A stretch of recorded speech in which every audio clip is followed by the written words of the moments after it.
volviendo a marzo, reaparecen los virus, los contagios de todo tipo, así que vamos a estar teniendo un tiempo en la palabra del Señor. Antes de comenzar, oremos a nuestro Dios. Oramos.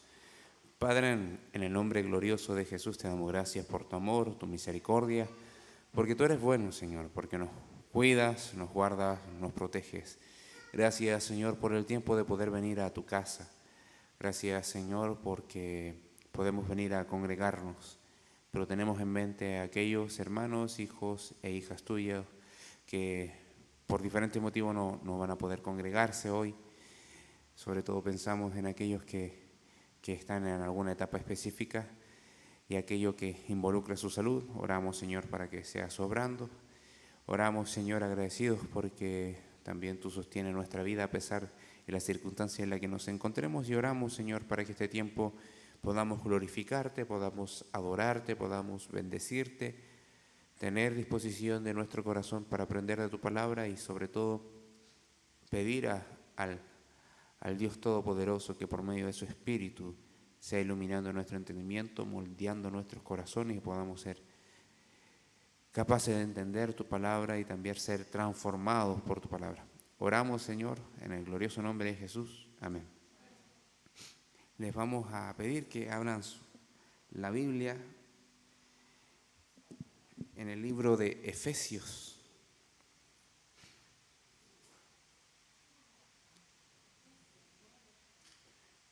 Efesios, capítulo 4.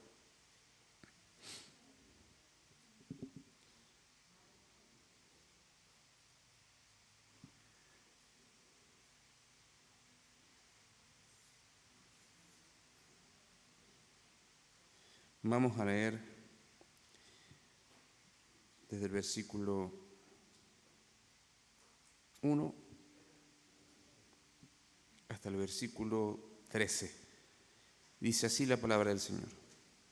Yo pues, preso en el Señor, os ruego que andéis como es digno de la vocación con que fuisteis llamados, con toda humildad y mansedumbre, soportándoos con paciencia los unos a los otros en amor, solícitos en guardar la unidad del Espíritu en el vínculo de la paz, un cuerpo y un espíritu, como fuisteis también llamados en una misma esperanza de vuestra vocación. Un Señor, una fe, un bautismo, un Dios y Padre de todos, el cual es sobre todos y por todos y en todos. Pero a cada uno de nosotros fue dada la gracia conforme a la medida del don de Cristo. Por lo cual dice, subiendo a lo alto, llevó cautiva la cautividad y dio dones a los hombres.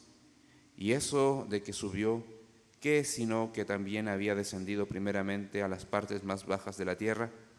El que descendió es el mismo que también subió por encima de todos los cielos para llenarlo todo.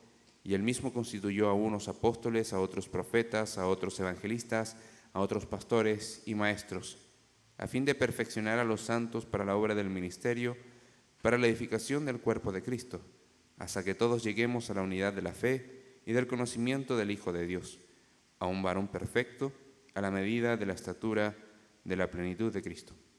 Amén. Que el Señor bendiga nuestras vidas por medio de su palabra. Podemos pasar a nuestras clases. Sí hay clases.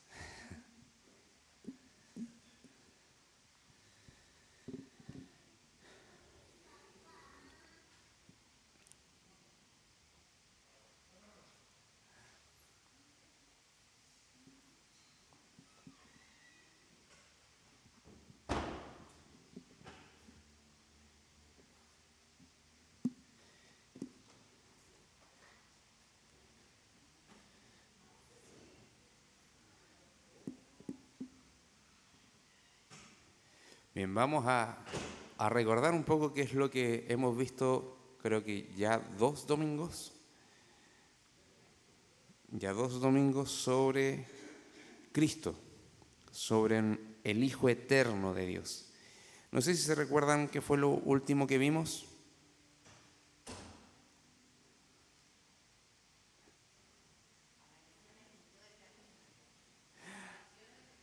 Así es, apariciones de Cristo.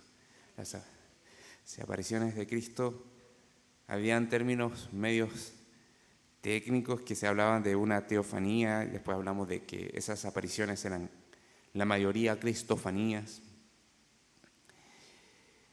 Y era un anticipo de cómo el Dios Hijo se iba a manifestar entre medio de los seres humanos, entre medio de los mortales, entre las personas.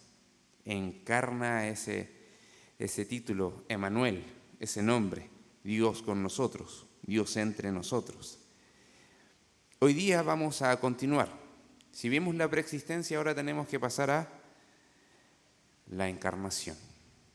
Si estuvimos hablando de la preexistencia, de cuál era la condición en la que Cristo se encontraba antes de que fuese el Hijo nacido, el Hijo dado, que apareciese en la historia de la humanidad con un cuerpo humano, ahora tenemos que ver esa aparición, esa irrupción de Cristo en la historia, con un cuerpo humano. Pero recordemos un texto que por lo general lo vemos para finales de año. Lucas 2, 10 al 12. No sé si alguno lo pudiese leer.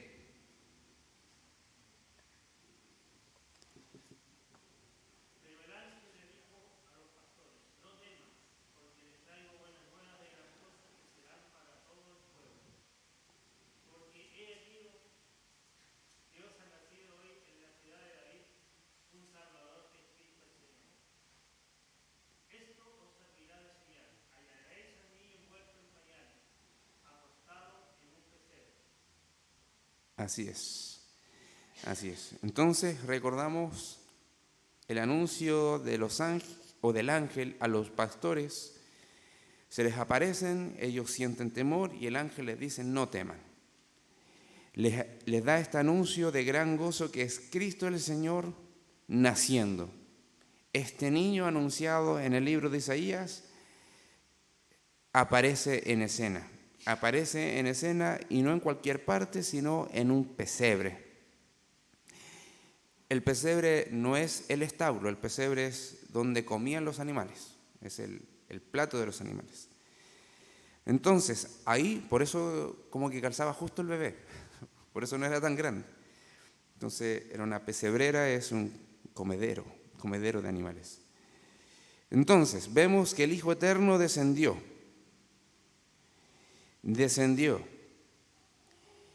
Y cuando hablamos del nacimiento de Cristo, tenemos que entender que es la encarnación, es el acto de la encarnación. Ahora, podemos entender también que el proceso de gestación de 9 meses también es parte de eso, ¿ya? La encarnación, desde su concepción hasta su nacimiento. Entonces, el nacimiento de Cristo ya evidencia plenamente la encarnación, por eso es igual.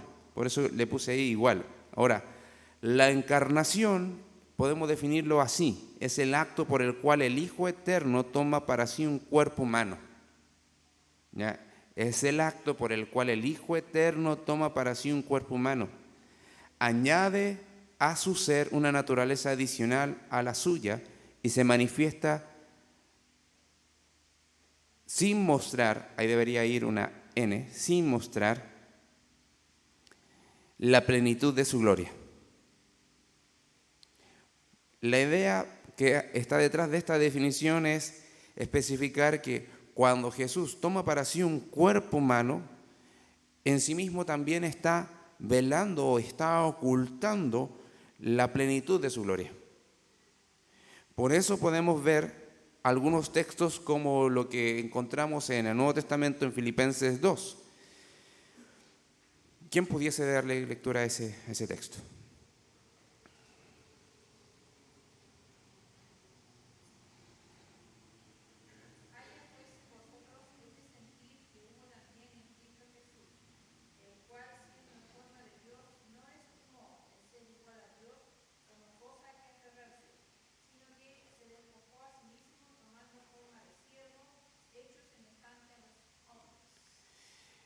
acá también está refiriéndose a la encarnación de Cristo, y no solamente a la encarnación de Cristo, sino que algo adicional.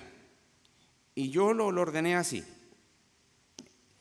En la siguiente vamos a poder ver que cuando el versículo nos está hablando de que el cual, siendo en forma de Dios, no estimó el ser igual a Dios, no está apuntando a su preexistencia como cosa a que aferrarse, sino que se despojó a sí mismo. Está hablando de un término interesante que es kenosis. Y luego dice, tomando en forma de siervo, hecho semejante a los hombres, unión hipostática. Vamos a entender al menos esos dos conceptos hoy. Los vamos a estar desarrollando.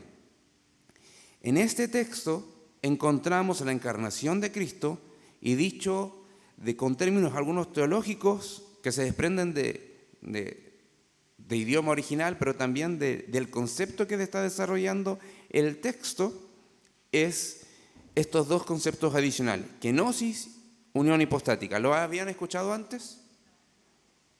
Ya. Los que sí lo han escuchado, ¿me podrían quizás dar alguna definición?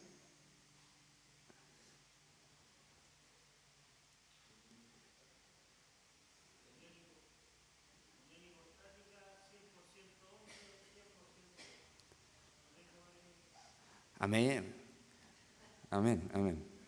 Eso es. ¿Y la kenosis?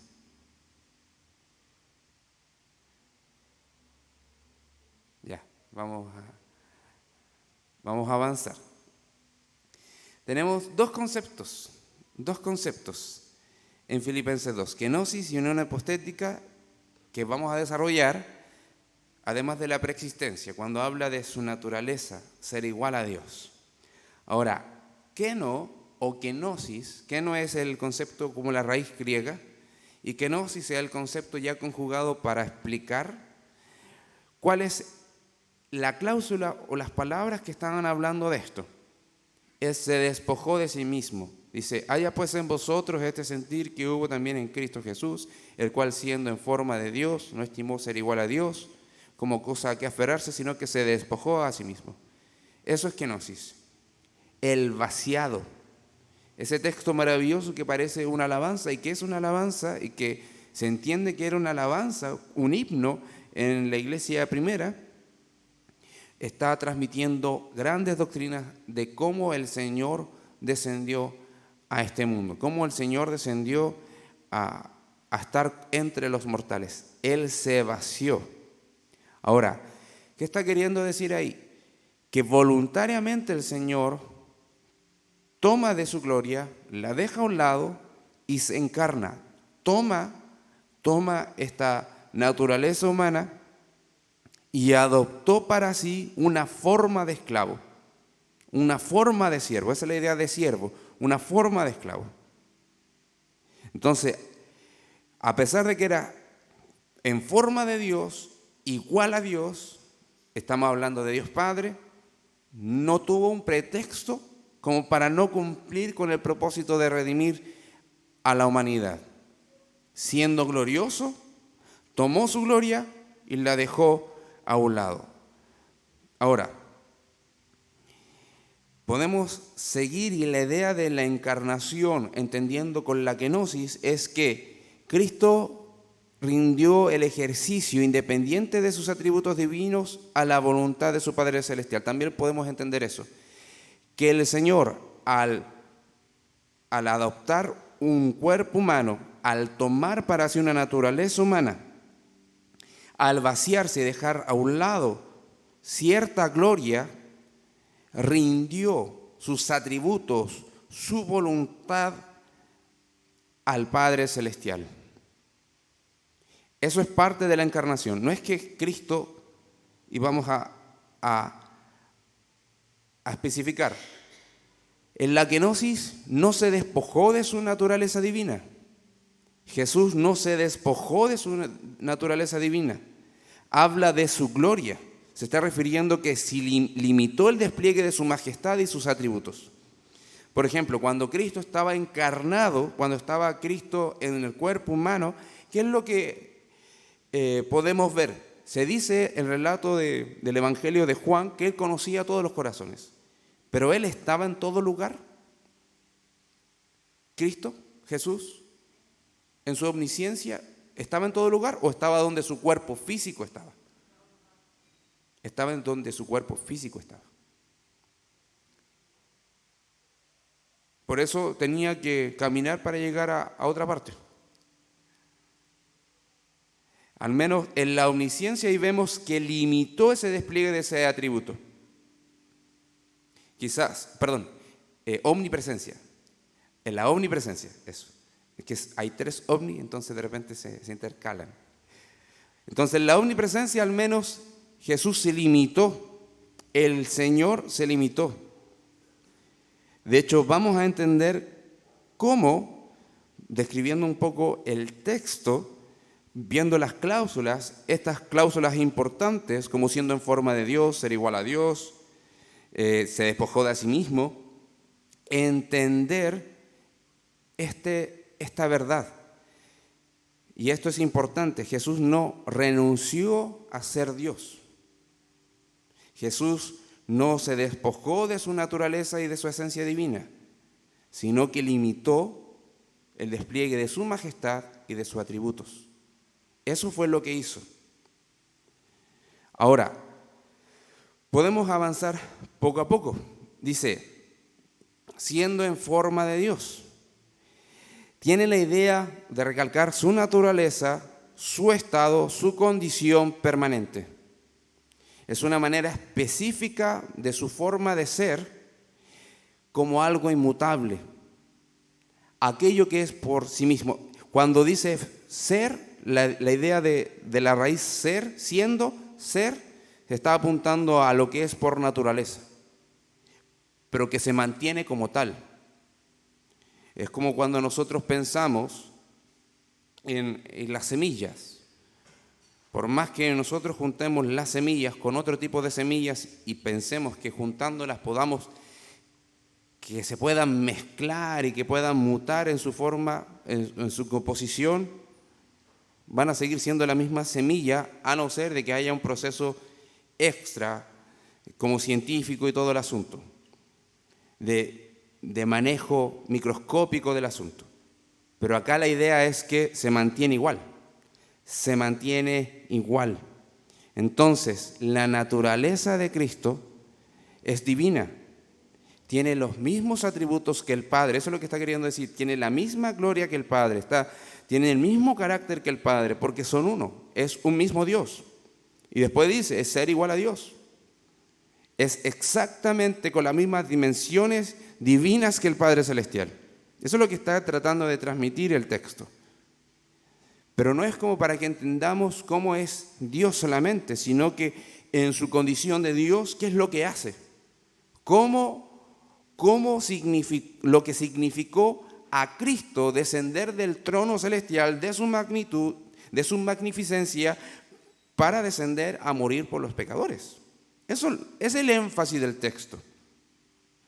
Y nos muestra grandes verdades y grandes cosas que quizás nosotros no comprenderíamos si no está revelado. Ahora, créanme que este texto, como en otros pasajes que están citados ahí, donde Jesús habla de su divinidad en ser igual que el Padre, fue un tema de concilios. Varios cristianos durante la época del primer siglo y después también, siglo IV hasta más, por ahí más o menos, seguían discutiendo sobre la divinidad de Jesús, si Jesús realmente vino en forma humana, si Jesús realmente padeció, si realmente sufrió, si realmente era 100% Dios y 100% hombre. Pero si nos vamos a la Biblia, ¿qué nos está diciendo este texto? El texto revelado, que es igual a Dios. Y al despojarse, el vaciarse, el dejar a un lado, limitarse de su gloria, no significa que está renunciando a ser igual a Dios, sino que va a experimentar lo siguiente. Dice, se despojó de sí mismo. Se despojó de sí mismo. La idea es convertirse en un ser humano, convertirse en un hombre. Antes de que Jesús naciese, ¿cuál era la naturaleza de Cristo? 100% espiritual. 100% espiritual. Ahora, es un acto voluntario de renuncia, no implica que Él se quitara su divinidad o que intercambiara, esa es la otra visión, que intercambiara la deidad por la humanidad, como que dejó stand-by su estado eterno, su gloria, su divinidad, mejor dicho, y ahora voy con mi faceta humana. No. Jesús dejó ciertos aspectos de su gloria y los vamos a ver, al menos se pueden considerar 5. Se consideran al menos 5 aspectos en los cuales Cristo muestra cómo se encarna, para utilizar el mismo concepto, la kenosis. La kenosis, ese vaciarse, despojarse, no deja de ser Dios, pero toma para sí un cuerpo humano. ¿De qué aspecto se despojó, limitó, perdón la falta de tildes? Yo estoy leyendo y me provoca un tiritón en el ojo. Ya. Cristo, ¿de qué aspecto se despojó, limitó o dejó de lado de sí mismo? Lo primero, la gloria celestial. ¿Cómo es eso? ¿Acaso es sinónimo la gloria con divinidad y naturaleza divina? No. Sí y no. Uno está apuntando al esplendor, al reconocimiento, y otro es con la esencia de lo que uno es. La gloria celestial se está refiriendo a esto. Mientras estuvo en la tierra, renunció a la gloria de su relación cara a cara con Dios y el despliegue y disfrute continuo de esa gloria. Por ejemplo, cuando el Señor andaba caminando por las calles de Galilea, en Israel, y predicando el Evangelio, ¿cómo lo veían la gente? ¿Lo veía con un esplendor? Lo veía como un ser humano. De hecho, eso fue un reclamo que le hicieron a Jesús. Cuando Él dijo, yo soy. Esta es una escritura que se ha cumplido delante de ustedes. Él está diciendo que se cumplió una profecía mesiánica en Él. ¿Por qué? No conocemos a sus hermanos, o sea, no conocemos a sus padres, no conocemos a sus hermanos y a sus hermanas. Jesús tuvo hermanas, al menos 2, porque habla en plural el texto. Entonces, ¿cómo se está haciendo que es el Mesías? ¿El Mesías no tenía algo divino también? ¿Cómo Él? Entonces, esa es una parte de la gloria que se vació, de la que se vació, de la que se desprendió, de la que Él voluntariamente se limitó. Ahora, en el día del nacimiento de Cristo, ¿no vemos una gran adoración celestial? Un ángel habla a los pastores, pero luego aparecen muchos ángeles adorando al Señor, reconociendo que era el Rey prometido que había descendido. Ahora, la gloria iba a estar encapsulada en este cuerpo humano, Y podemos seguir ahondando en que cómo se fue manifestando la gloria del unigénito Hijo de Dios. Bueno, se empezó a manifestar por medio de sus obras, por medio de su carácter, por medio de sus enseñanzas. Y en un momento resplandeció, se transfiguró en un monte y solamente algunos vieron ese resplandor. Pero nuevamente después vuelve a estar con un cuerpo humano sin un destello adicional, que de todas maneras le pertenece, es de Él. 2. Durante su encarnación, Cristo se sometió por completo a la voluntad de su Padre. Estamos hablando de la kenosis, estamos hablando de cómo Cristo se vació de su gloria, de qué se despojó. Despojó es la idea de vaciarse. Kenosis. Bueno, la gloria celestial. 2. Autoridad independiente. ¿Pero cómo? ¿Que acaso Jesús no es Dios, no es Señor? ¿No puede hacer lo que Él quiera hacer? Sí. Pero no estaba siendo siempre sometido y estaba diciendo las cosas que que yo digo no las hablo de mi propia cuenta, no las digo porque yo quiero, sino el Padre que me envió. Bueno, el Señor estaba mostrando que en su condición humana y siendo el Hijo eterno, también mostraba y encarnaba obediencia. De hecho, si leemos el versículo siguiente de Filipenses 2, 8, no sé si alguien pudiese darle lectura a ese texto. ¿Qué es lo que dice?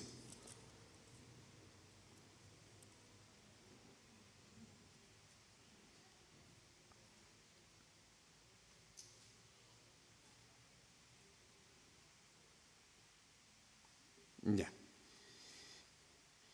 Y estando en la condición de hombre, se humilló a sí mismo, haciéndose obediente hasta la muerte y muerte de cruz. Haciéndose obediente. Es interesante. Muestra que depende completamente del Padre. En un asunto relacional. Y podríamos preguntarnos, ¿por qué dependía del Padre? ¿Acaso no puede existir sin el Padre? ¿No podría hacer todas las cosas sin el Padre? Una dependencia de relación. Él es el Hijo eterno, siempre ha tenido esa relación con el Padre. Ahora, que se encarnara no significa que se terminara eso. Y por lo mismo estaba demostrando que el Dios Trino obraba en plena voluntad, en plena comunión, en una santa y única comunión. Entonces, podemos ver algunos otros pasajes. Mateo 26, 39.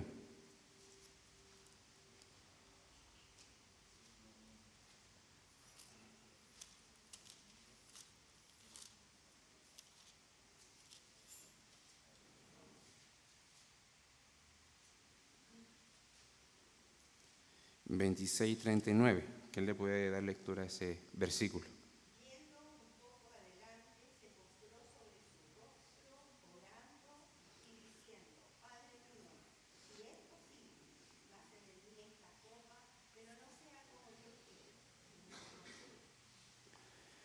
Ahí vemos claramente la manifestación de la expresión de su voluntad humana, sometida a la voluntad divina de su Padre.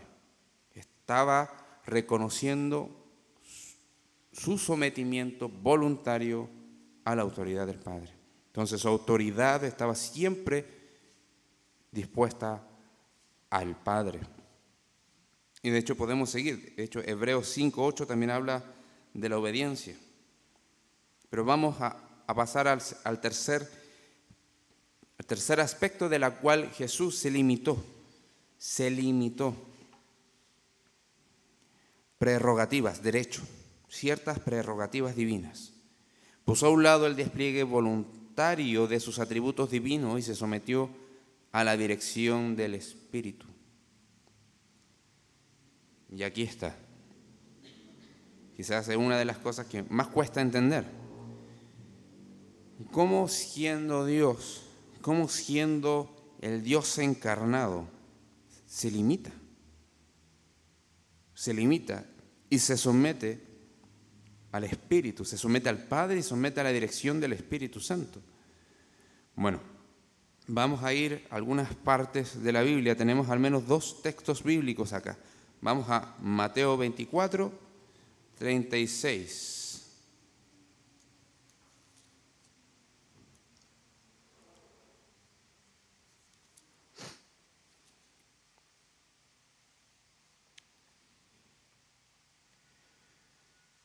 Vamos a leer del versículo 34, hablando de la venida del Hijo del Hombre. Jesús le dice a sus discípulos y a la audiencia en general, a la casa de Israel: de cierto os digo que no pasará esta generación hasta que todo esto acontezca. El cielo y la tierra pasarán, pero mis palabras no pasarán. Pero el día y la hora nadie sabe, ni aun los ángeles de los cielos, sino solo mi Padre. ¿No es omnisciente? ¿No tiene los mismos atributos? Bueno, voluntariamente se limita en ese aspecto y se somete. ¿Se dan cuenta cómo se está vinculando absolutamente todo? Y podemos ir a Juan 1, versículo 45 al 49.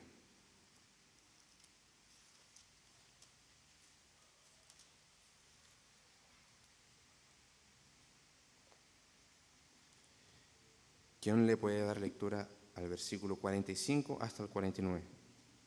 Juan capítulo 1.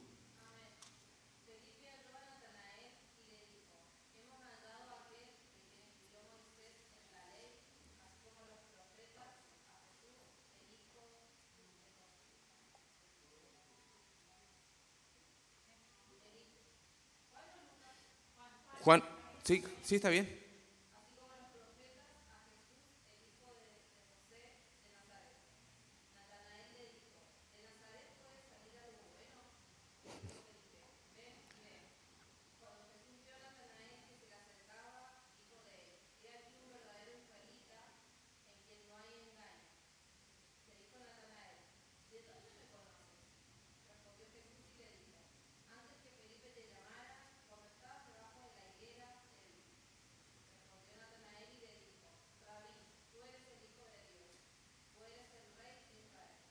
Y aquí vemos, en algunos aspectos vemos cierta limitancia y aquí vemos cómo el Espíritu le está impartiendo sabiduría y le da testimonio de la voluntad y de ciertas cosas que están pasando a su alrededor, de la voluntad de Dios.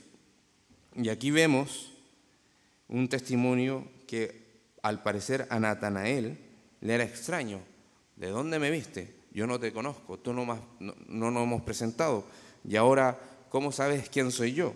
Bueno, el Señor recibió el testimonio del Espíritu sobre la vida de Natanael.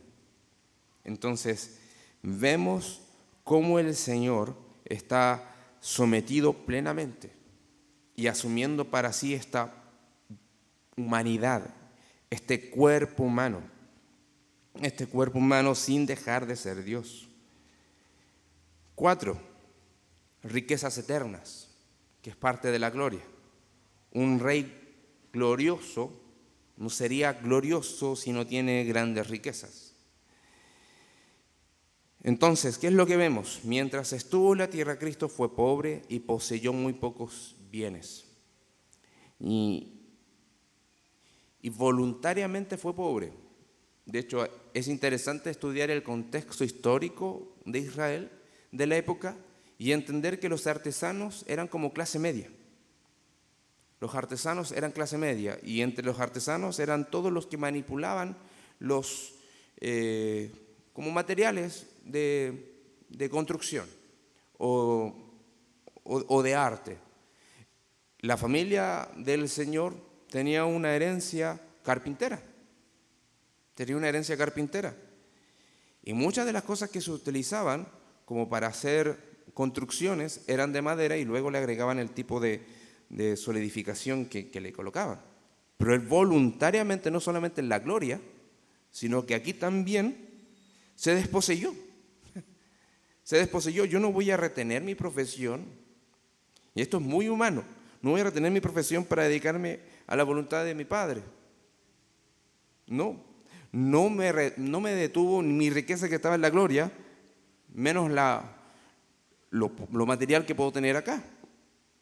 Eso es una manifestación muy humana de la encarnación de Cristo.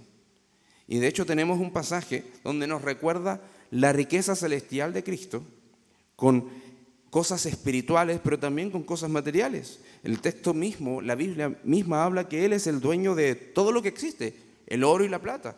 Y para nosotros el oro y la plata vale. Entonces, tiene riquezas. No solamente riquezas espirituales, todo lo material es de Él.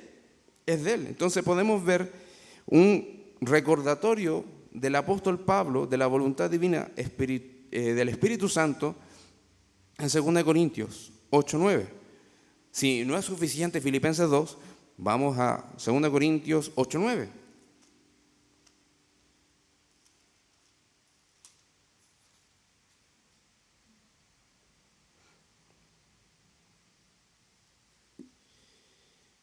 Dice: porque ya conocéis la gracia de nuestro Señor Jesucristo, que por amor de vosotros se hizo pobre, siendo rico, para que vosotros con su pobreza fueseis enriquecidos. El Señor espiritualmente nunca fue pobre. ¿De qué pobreza está hablando? La precariedad que estuvo pasando en muchas veces. O sea, el Señor nunca estuvo desamparado. Se cuenta en los relatos de los evangelios que siempre había alguien que le ofrendaba, que alguien que se preocupaba del ministerio y que tenían alimento y que tenían sustento. Pero hubo un día que él dijo: yo no tengo dónde acostar mi cabeza. Entonces, el Señor estaba mostrando que su servicio estaba descendiendo a lo más profundo de las necesidades que puedan tener todos los mortales. El Señor descendió sin hacer trampa, asumiendo todo el costo que le significaba venir a servir a los pecadores, predicarles el Evangelio, llevar a otros al conocimiento de la gracia y mostrarles cómo es ser el siervo prometido del Señor. Un verdadero siervo que no toma para sí su condición en la que se encuentra como excusa para no servir, sino que se despoja y se extiende a alcanzar a aquellos que están perdidos y necesitados. Y por eso les recuerden cómo el Señor sirvió. Tuvo necesidad del Señor. Él se hizo pobre por ustedes para que ustedes fuesen enriquecidos. Él sufrió cierta pobreza, pero la riqueza que ustedes tuvieron no es esa riqueza material, una riqueza espiritual. Ahora, ¿eso significa que no tenemos herencia eterna? Sí, tenemos una herencia eterna, pero nosotros no vamos en pos de una recompensa interesada, desconociendo al Salvador, desconociendo al Dios que hace la promesa. De hecho, eso pasaba mucho en el ministerio terrenal de Cristo. ¿Qué es lo que mostraba el Señor?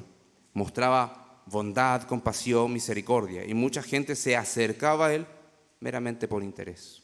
No tenemos el caso de cuando multiplicó los panes y los peces.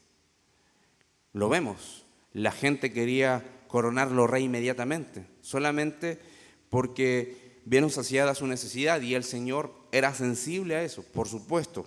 No somos indolentes en ese aspecto, pero querían solamente ese prodigio, que no nos falte más el pan.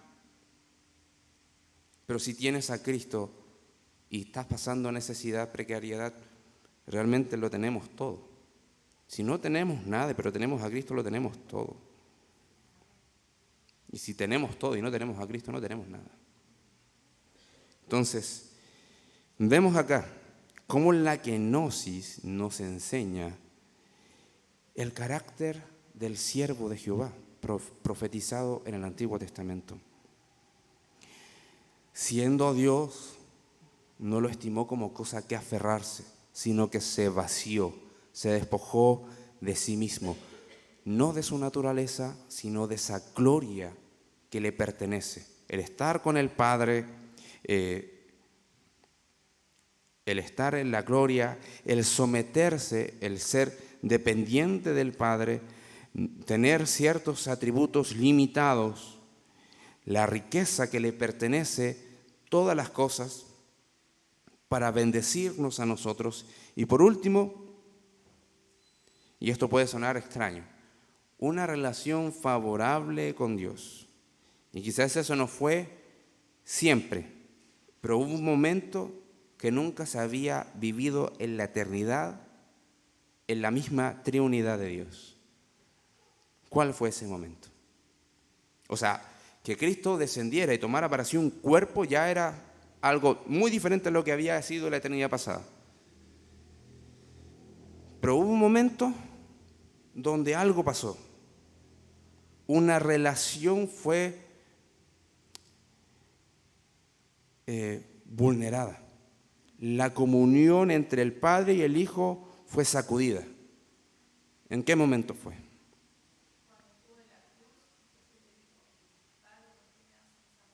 Así es, así es. El Señor nunca dijo algo por decirlo, siempre lo dijo porque era cierto, era verdad. Cuando estaba en la cruz, no lo podemos acusar de que estaba muy atormentado solamente y porque sentía mucho dolor, dijo ciertas cosas que no eran tal. No, ahí verdaderamente el Padre lo abandonó. ¿Por qué? Por el pecado. Por el pecado. Y eso es lo que vemos ahí. El pecado nuestro, o sea, no lo desamparó porque dijo, bueno, estás en la cruz, ahora nos vemos. No, no, no. Sino por algo específico, por el pecado. El pecado nuestro fue cargado sobre sus hombros, sobre su espalda, sobre su vida, sobre su cuerpo. Y ahí es donde hubo no un quiebre de la Trinidad, sino una comunión golpeada, una comunión golpeada. Y el Padre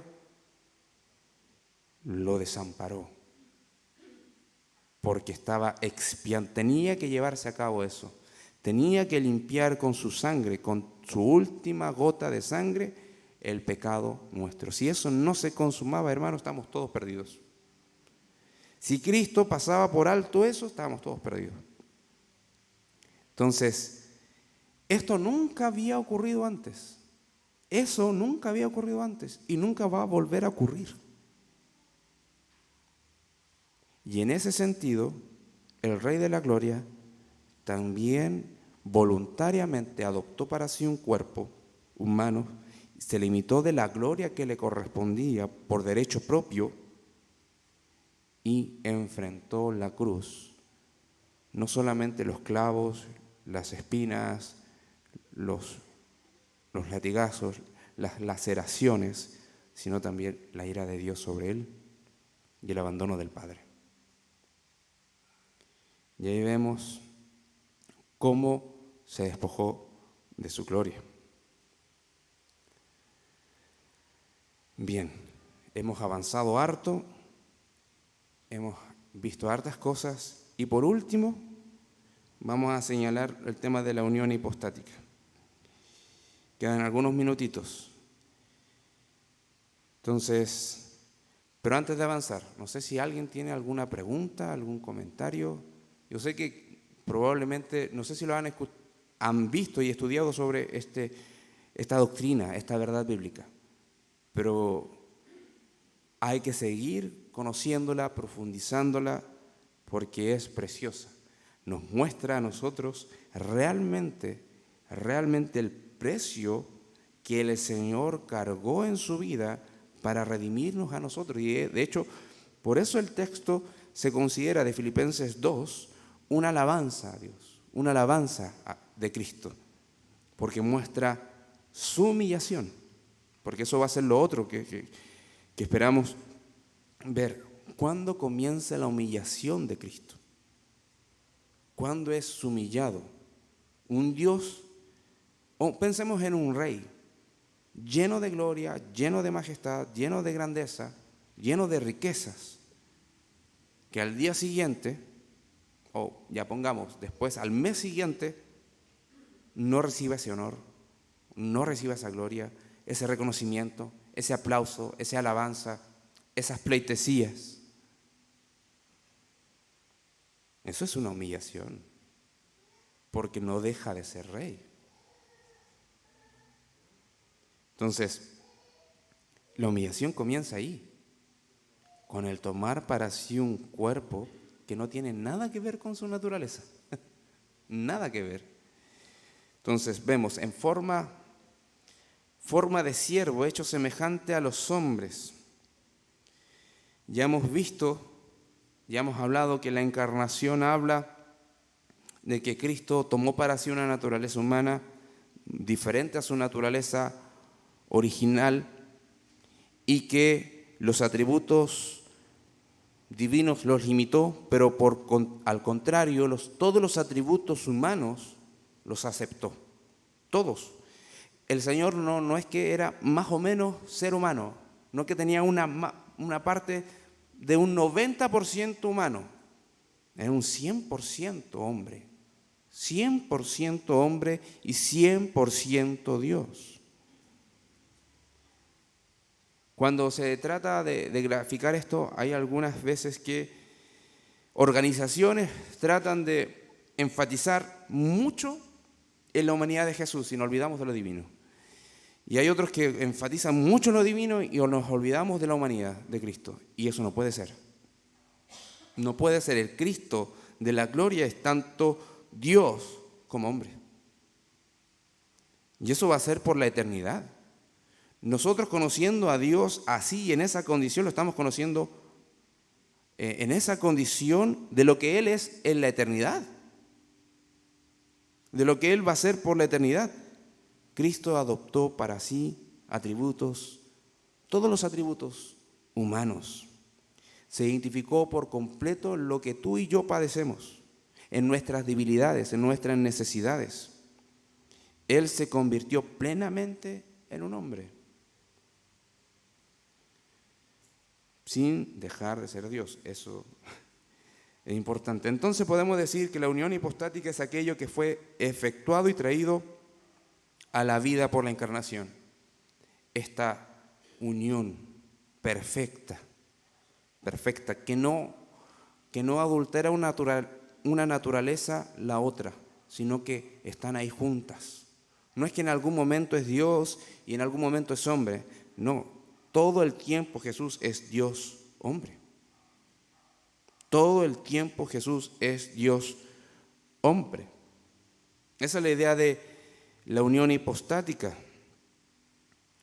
De hecho, podemos ir a la última diapositiva, no la café, sino la amarilla, eso.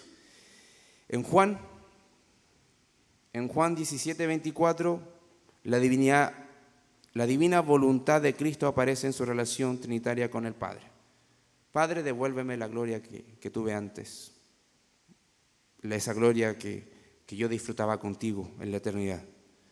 Pero en el jardín de Getsemaní, la oración que leímos, Señor, Padre, si es posible, quita de mí esta copa, pero que no se haga mi voluntad, sino la tuya. Ahí vemos su completa humanidad. No es de duda, sino que sabía que lo que se enfrentaba, más que los clavos, más que la espina, más que las laceraciones, era recibir en sí mismo la ira de su Padre y esa comunión vulnerada. ¿Se entiende? Eso es lo que vemos en la encarnación y unión hipostática.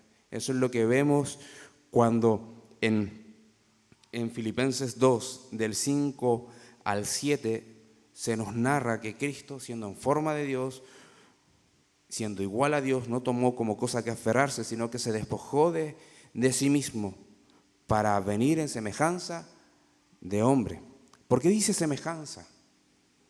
Bueno, porque en el proceso de su encarnación también vemos la concepción divina y también vemos que era alguien sin pecado. Sin pecado. Cristo 100% Dios, 100% hombre, pero eso no significa que tenía el mismo pecado que tú y yo, sino que era santo, santo, santo y sigue siendo santo, santo, santo. Así que por eso habla de semejanza, hecho semejante a los hombres.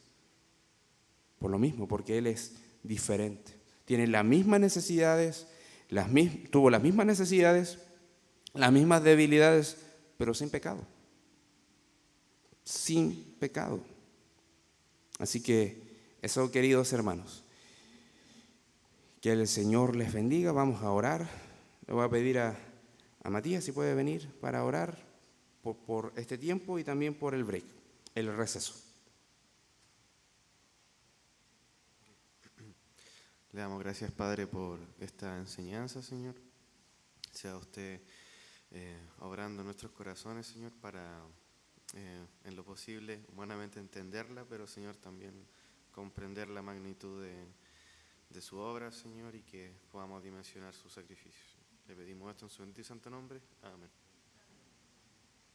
Bien, estamos en nuestro